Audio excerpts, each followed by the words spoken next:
From ultimately minor leaps in logic which have chipped away at fans ever since, to absolutely gigantic plot holes, ludicrous subplots, and everything in between. These moments represent TV at its most nonsensical throughout the last 12 months. Hi, I'm Gareth, this is What Culture, and here are 10 recent TV moments that made no sense. Number 10, Carrie gets locked in the fridge, the bear. The Bear's generally phenomenal second season concludes with an episode where Carrie gets locked inside his restaurant's walk-in fridge when the handle breaks off. It's a payoff to the fact that Carrie has been meaning to get the handle fixed for a good while, yet being preoccupied with the restaurant's opening, he simply forgot to do it. These things happen after all, except as many viewers pointed out following the episode's airing, every walk-in fridge installed at a restaurant will have a safety latch on the inside, allowing anyone potentially trapped inside to easily free themselves in the event of catastrophe. Yet for dramatic reasons, this is curiously ignored in the episode, which concludes with the staff bringing in power tools to effectively saw the door open. While the final moments of the episode show sparks flying inside the fridge as Carrie waits to be freed, this itself doesn't make much sense either. All a handyman would need to do is remove the screws on the door's hinges in order to get him out. Granted, The Bear is a brilliant enough show, and categorically not a documentary, that it's easy to ignore most instances of dramatic license, though this one did feel more contrived than most. And with The Bear in mind, I want to know what your favourite show of 2023 was. If it wasn't The Bear, then you let me know what is in the comment section down below. Number 9, Joselyn was in control the entire time, The Idol.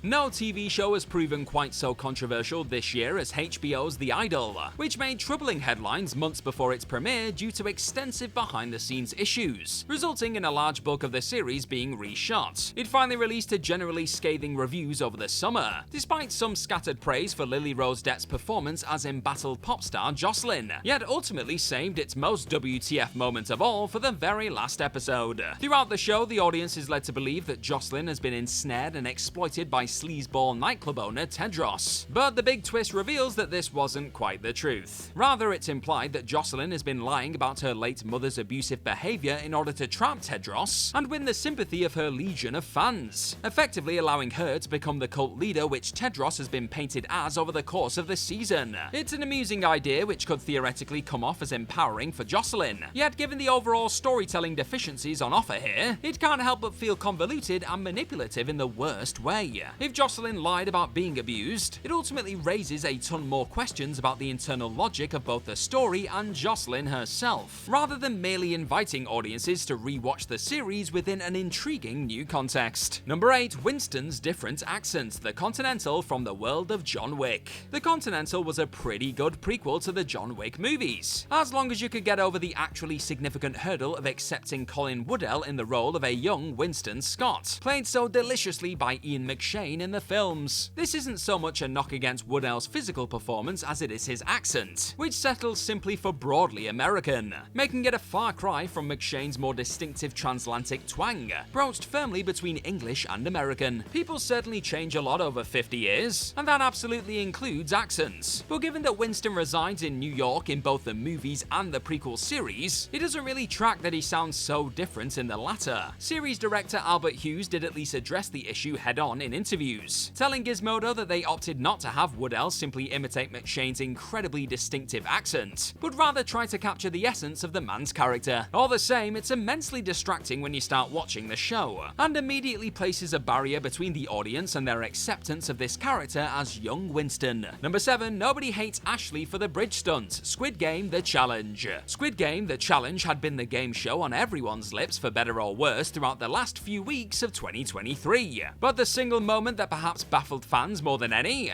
the Ashley stunt on Glass Bridge. The Glass Bridge game saw contestants attempting to cross, you guessed it, a glass bridge, while picking the correct glass tile to stand on, one tile being sturdy, the other sending them falling hilariously through the floor. The 20 remaining players had 30 minutes to cross the bridge, with the group collectively agreeing to step on a single tile each, giving them a seemingly equally fair shot of making it to the end. This was all well and good, until Ashley refused to play ball ball and leap to a tile, effectively holding the game up until Trey stepped up and took her place, ultimately leading to his elimination. Yet in the wake of Ashley's decision, the episode shows the remaining contestants having strangely little ill will towards her, as proved confusing for large groups of viewers dumbfounded by her selfish choice. Furthermore, the fact that Mai was then villainized for nominating Ashley in the subsequent die test game comes across as further strange. Why wouldn't she nominate the person who wasn't being a team player? Fans have speculated that Netflix's manipulative editing may have been to blame here, because why else wouldn't the surviving contestants be absolutely fuming with Ashley? Number 6, Scrollrae, Secret Invasion.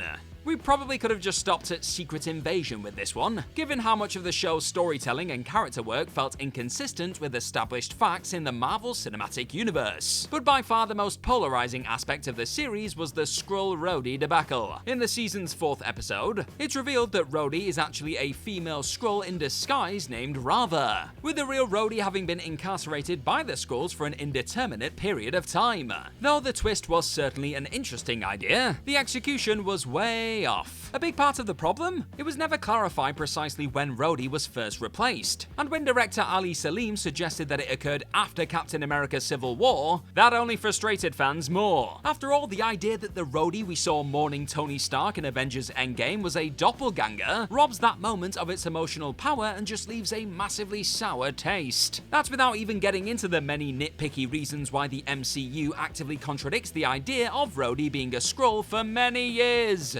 Stupid stuff. And just a quick one to say thank you for checking out this video today, you lovely lot. And if you're enjoying yourself, then tap on that subscribe button and enjoy more What Culture goodness. Number 5, Nate and Jade's romance, Ted Lasso. Ted Lasso's 3rd season made a number of head-scratching creative decisions which majorly divided fans. But perhaps the oddest of the lot? Shoehorning in a romance between Nate and Jade, the stern hostess at Nate's favourite restaurant, A Taste of Athens. Despite Jade showing no romantic interest whatsoever in Nate, and even appearing to have considerable dislike for him whenever he visits the eatery, midway through the season the pair rather suddenly develop a bond and become lovers. If the writers were going for an opposite-attract dynamic, it didn't really work because they never showed us why Jade would change her mind about Nate. And more to the point, Jade is so underdeveloped as a character that she ends up feeling more like a prop for Nate's own agency than a genuine person in her own right. As a result, the whole setup felt incredibly forced, with the writers apparently believing that Nate's redemption arc absolutely needed a romantic component in order to fully succeed. Number 4, Aiden dumps Carrie because reasons? And just like that. Though the 2nd season of And Just Like That marked a decent dramatic improvement in a number of ways, it all came hilariously crashing down in the season's final episode, just as Carrie seemed destined to get her happily ever after again with old flame Aiden. In the latter half of the season, Carrie and Aiden decide to move in together, with Carrie finally moving out of her beloved apartment into a lush house. But a major spanner is thrown in the works in the final episode, when Aiden's 14-year-old son Wyatt crashes his truck in a DUI accident. This causes Aiden to realize that his sons need him, and so he tells Carrie he can't move in with her, instead deciding to head back to Virginia to look after his kids.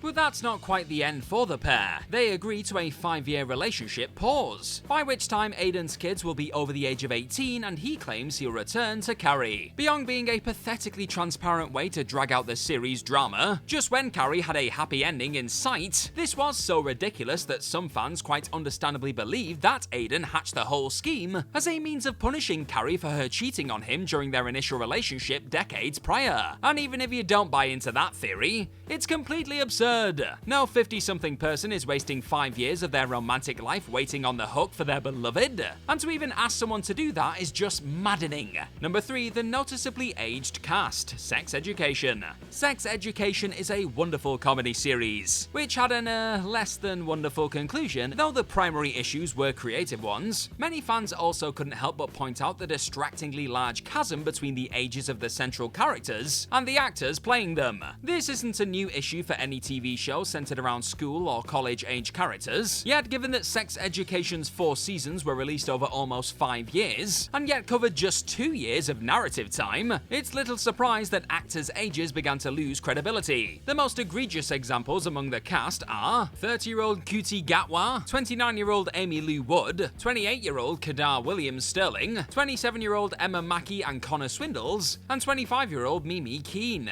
It simply wasn't easy to accept that these performers were still playing teenagers in 2023. And while there's little practically that can really be done about it, horrid digital de-aging be damned, it is nevertheless something that ultimately became tough to ignore. Number 2, everything about Amanda Hijack. Apple's Idris Elba starring thriller series Hijack was a pretty taut and entertaining ride for the most part, though took a wild left turn in its penultimate episode. The show takes place on a hijacked passenger plane during its flight from Dubai to London in more or less real time. And at the end of episode 6, one of the plane's largely unseen passengers, Amanda, suddenly pulls out a gun, executes the plane's pilot, and locks herself inside the cockpit. What? The final episode subsequently reveals that the hijacking was arranged to crash the stock of the plane's airline, Kingdom Air. Because with the villains short selling against the stock, they stood to profit from the company's stock price plummeting. As for Amanda, she's blackmailed into flying the plane in order to prevent the bad guys from killing her daughter. And though she initially believes she needs to crash the plane into London in order to secure her daughter's safety, she's eventually persuaded against it by negotiator Sam. Moreover, Amanda rather conveniently secures an agreement with the authorities that she won't be arrested upon landing the plane. And indeed, she simply goes free at show's end. There's just so much silliness here. First, did Amanda really need to shoot the pilot dead rather than simply disable him? And secondly, would the cops really honor a flimsy immunity agreement? Nothing was signed. And considering she both murdered a man and almost killed hundreds of people by crashing a plane, would anyone really care if they swiftly reneged on it? Number 1, Freddy gets smart when he gets drunk, Frasier. Now, to be completely fair to the recently concluded Frasier revival, it was actually a good deal better than most were expecting, especially considering the absence of Frasier's brother Niles. But the series did occasionally get a little too sitcom-y for its own good, as evidenced by its 8th episode, where it's revealed that whenever Frasier's firefighter son Freddy gets drunk, he ditches the working class facade he adopts in order to fit in with his co-workers, and gets incredibly erudite, pontificating on highfalutin subjects, much to his colleagues' amusement. It's certainly a fun idea, albeit one that's shown a little too cartoonishly in the episode, as if to suggest that poor Freddy has quite literally sublimated his real personality when sober, and is basically playing a character for most of his right-minded life. It's more depressing than funny, honestly, and stretches the credibility of his character close to snapping point, especially as this revelation is rather soundly ignored in the series' 2 remaining episodes. How strange.